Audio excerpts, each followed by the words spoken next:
amanya Hope Shifah nga bulijjo bwentyo nenfulumayo n'akasawo n'akakeesi kange nensooka nsireyinga mu kaawo katono anti nga ngendako ku business trip awo mu Europe.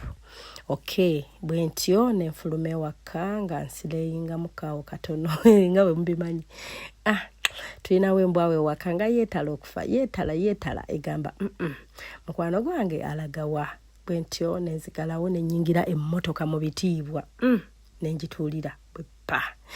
Okay, bwentyo nga nti nsimbula ngenda ku lugendo nga bwe mbagambye nti nga ngenda kaawe Germany ku business trip n'ensi endala awo kumpimpi ezirinaanye awo nga bwe mumanyi Europe bwe tutyo tweyongeddeyo. Munnange nembwa eyo gye mulaba bagiyita Miki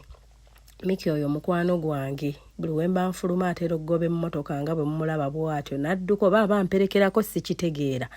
adduka n'amperekerako n'amala n'akomawo yamperekererako nno ddala ndoza muli n'agamba nkole ntya bwe yeetala bw'atyo ekyakikola kumpi buli lunaku Miki oyo gwe mulaba nno n'adduka n'amperekera ne tuvaayo awo n'ensooka nnywa ku mafuta nembuuza ow'amafuta nkusasula euro shillings oba visa card nagamba visa card bino ebya euro simanyi bikola bitya. Okay, ne mugamba tewali buzibu bw'ati amafuta n'agateekamu ne tweyongerayo nno akakuba nga katonyerera enkuba yatonyera ddala nno n'etonnya ne neeyongerayo bwentyo n'abaali bamperekeddeko ne tugenda awo kajjaamu ne kakwatamu n'ensooka nfunamu ka stress ne nga bannange jjaamu takinkola jamu ne kakwata awo nno motoka tezitambula ne ngamba tufudde manyi njagala nnyo okutuuka bukyali ku AirPort bwe tutyo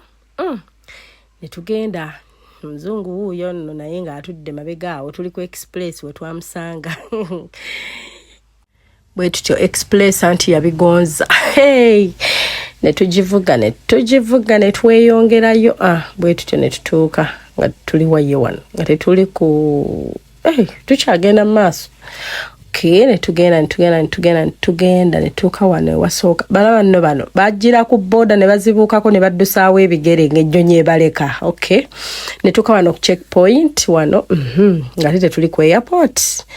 siibaliiseyo tuli ku AirPort awo. Okay, obufaananyi serefi beetaaze Junior wuli ku kamera mumulaba emigugolo bagijjeyo mu motoka tugisakka gaali naye maama abakyala twaba tutya eyo box nno gye mulabye nali ntwalira ku mikwano gyange ku byokulya bye baba misinze wano e Uganda gamba parkingiddemu ku byokulya ebyenjawulo bwenti awo nensooka njogeramu nenjogera kaadi neyo gye nyambadde mu bulago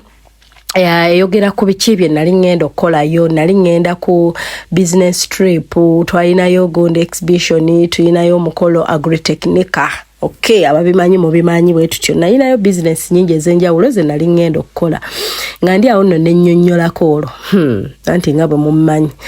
Okay, so nalinayo business nyingi n'ekirala tulinawo project yaffe maaso awo gye njo bagamba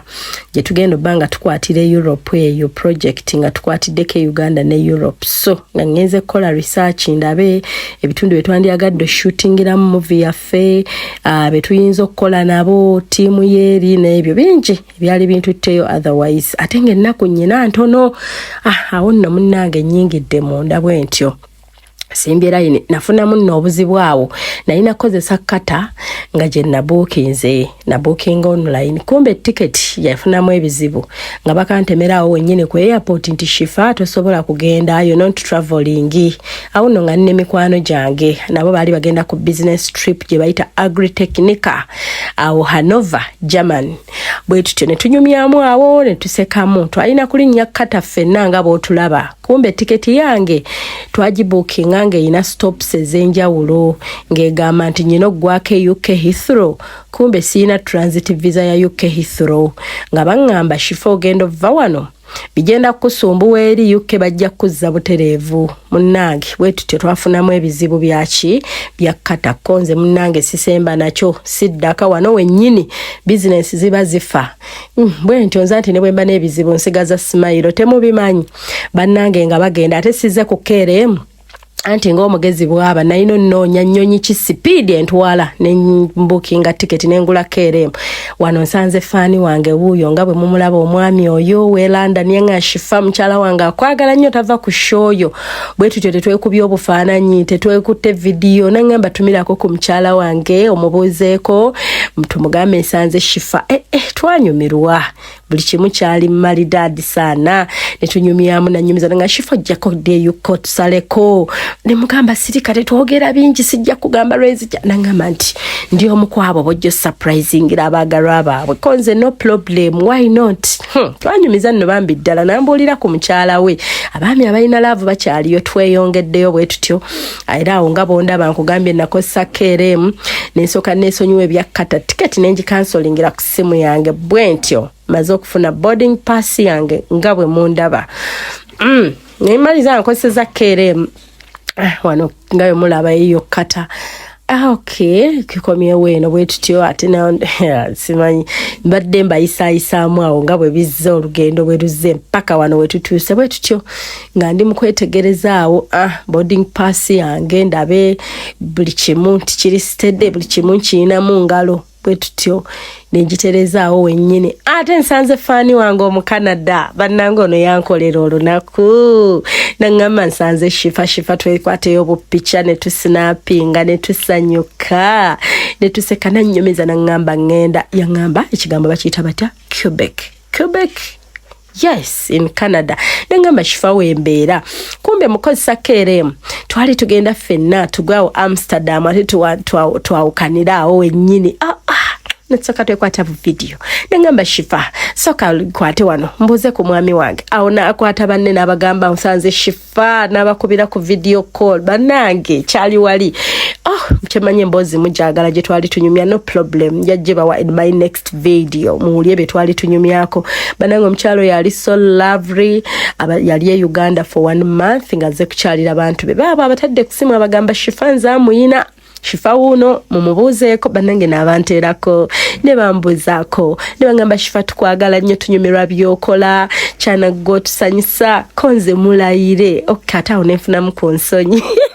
omanyi ndi so shy nengamba okay ne babanteerako ne mbabuuzaako bannange nonga Shifah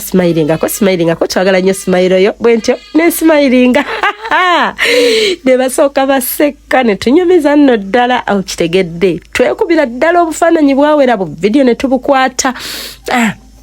Charo nangamba munange longo distance nga bojimanyo omwami wange Emuleseyo mpaka ate after omwaka tudde mutwera twanyumiza nno ddala embozi nyajjiba wembozi eno kuba yanyuma njajjiba wera ddala mujinyumire bwetto ne tunyumya bannange nangamba Canada Shifah tujja kusanyukira loli jakonze inshallah munange byonna bya Katonda osanga Katonda ali kikola nanyumiriza ddala obubozi bwakubira naawo n'abagamba Shifah uno n'abakubira bambi nangamba eri tuba tukunyumyangako konze mulayire nti ne mungeya ne tukugeeza ddala nangamba tukwate bu video bulala nayongero bakakasa ne tuseka ne tunyumira bwe tutyo omulabye najja nangamba kati kantumire sweetheart wange bwatyo nagamba ntumire omwami wange omwami omulungi nabyoga banange nze yanyumisiza olunaku ne twewahaga nganti buli dakika tulinga abakeeraba bwatyo bwangamba Shifah nyongera haga twekwateyo bu video bulala ne sound ono nyino mubawa ngenda kuddamu mubawe ngenda kubateerayo video mupate ddako muwulire baby banange baby girl ono yanyumira nnyo omulabye kyokka nno tugenda ffenna paka Amsterdam bwe tutyo mubalengedde KLM bambadde uniform bwete twetegese tunatera okubanga tuboardinga babo ne bayitawo abagendo tukolako kati ataabo baba bagivuddeko fe tugituuleko mubalaba babo bakomyewo abe mulengedde baba bakomyewo ngate ffe tugenda bagambye ngenda balambuza trip yange yonna ya Europe nga bwe yali byonna muve ku wolokoso muve ku samwa mbwa ate Shifah yali agenze labani ate Shifah simanya ayinayo gundi ate nze ngenda kubawa wana ebituufu abonna abaami be mulaba ku tobo obuntu obwo nange bangambiraawo nti babadde Uganda ku asylum baba tyo nga bayingira bwa Canada abo bonna be mulaba awo bali bagenda Canada bambi waliwo n'omwami eyambuuzaako awo najja nangamba I'm so happy konda banfuluma wano e Uganda ngenze kufuuka mutuuze we Canada bonna boolaba bakutte obwo buliko IOM baabo be basooka ne ku Nnyonyi nga keya gye babawa nkugambye bwe batyo ne babatwala be basookayo bambi naye nga babadde oba Uganda for a long time nga basikinga for asylum fe tutudde wano tukyanyumya nga naakubira bebbi wa mugamba munange simu egenda vaako mu ddakiika ntono ngenda kuba ntuula ku Nnyonyi I'm gonna miss you so much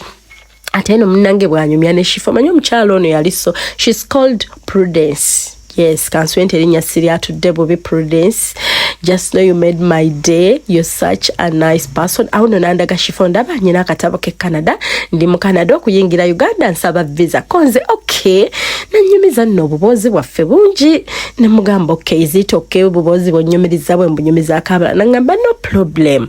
Mu kunyumya kuno tuyigira from each other. We get to connect and we make friends. Nze Shifah buli wemba nsigaza emikwano nsigaza connections. Zensonga lwaki tutambula ku ngendo zino to get connections, business, contacts, ebintu ebitugattako ebitutwala mu maaso. Okitegeera bwe tutyo ne tubazaako abantu basimbidde ddala layini abo bembagambye aba IOM nga layini ekyali mpanvu feno ne tweyongera abakyala temutumanyi ne tuseetula ne tugenda maaso n'okuseetula bwe tutyo awo nanga Shifah kakwatireko akakeesiko weekwate serefi obulungi omulaba akutta hand luggage yange neyiya oyo omuwala muna Uganda yatusanga n'agamba bannange continue slaying kofe why not bwetyo nakyankwatiddeko nanga Shifah kakwatireko weekwate bulungi bu video slaying bambi nankwatirako kimaama bambi kiri so sweet so lovely so kind asanyusa tabo walinga Shifah mubimanyi team not kubowa team kusanyusa mutima team stress free na mubitegeera bwetyo tugiyingidde nno tugituddemu tugiyingidde bambi yatuula walala kifo kirala nange nentuula walala nesooka nkwatawo video ne mga kankusindikire bu video bo ne mbumuweereza bwe tutyo bali mu kuggalawo bulungi batereeza bwe tutyo tufunamu awo ka briefing nga bwe mukamanyi nga mwakatuula mu Nnyonyi nti kino kiri wano kino bwe kiti tighten your seat belts byonna nga bwe mubimanyi babitugamba bwe tutyo nene kwatakawo video bwe mpeereza ate nno buno mambu kutte buweereza bali bandeese abamperekedde kubagamba nti munnange njituddemu jukira nabo balina stress nga beebuuza Shifah not traveling. Remember I was supposed to use Qatar Airways. I ended up using KLM. Munnange bwe tutyo ne mbaweereza ka video awo nane nekwata bu video buno bugambo no Apple Watch yange mpanyo bugambo inspiring keep moving what nga bumanyi obu notifications obutera okujja kwezo Apple Watch bu breathe in breathe out relax it will be okay you're gonna be fine. The wemba around me I keep on inspiring myself so bono mbukwatira nyina emikwano gyange abatatera munange kuko abatannalinnya ku Nnyonyi bakwatira ne mbabuulira awo mbanyumize nga mbalaga so I had to watch some movies era nalaba eyo movie bagiyita Shotgun Wedding mulimu omuzanyi wange gwenjagala ennyo Jennifer Lopez n'abazanyi abalala bangi nnyo so it's one of the movies I watched bwe tutyo nno ate ndabanga abali mugivaako yes ate tetugifuluma bagamba okay welcome thanks for using our mubimanyi batero tugamba nti bya luzungu bwe tutyo munnange ate kati situuse Amsterdam Netherlands anti munnange nalina okubeerako mu transit then ate nkyuse ninye Ennyonyi endala entwala mpaka Munich abamu gye muyita Munchen nze bankyogera Munich I don't know so nalina okucheckinga kawo ku board munange olina okulaba flight yo flight number ngenda sawa mmeka botabikebera n'ennyonyi eyinza okuleka awo mu transit n'osooka okagwako so nalina okucheckinga wano bulungi ndabe flight yange eriwa mu biraba zonna eziriyo bwe bityo nga nyina oyina okukebera KLM olekebere flight number eriko then olabe egenda ebyo nanga maze obyetegereza ne mmanya nti okay sirekebwa ngenda bakomyawo mu part 2 nga nyongera banyonnyola ku my European oba giyite Schengen business trip no nga ya just 5 days. In 5 days nga byennyina okukola bingi nnyo ddala. Nafuna ebizibu awo lindirira mu part 2.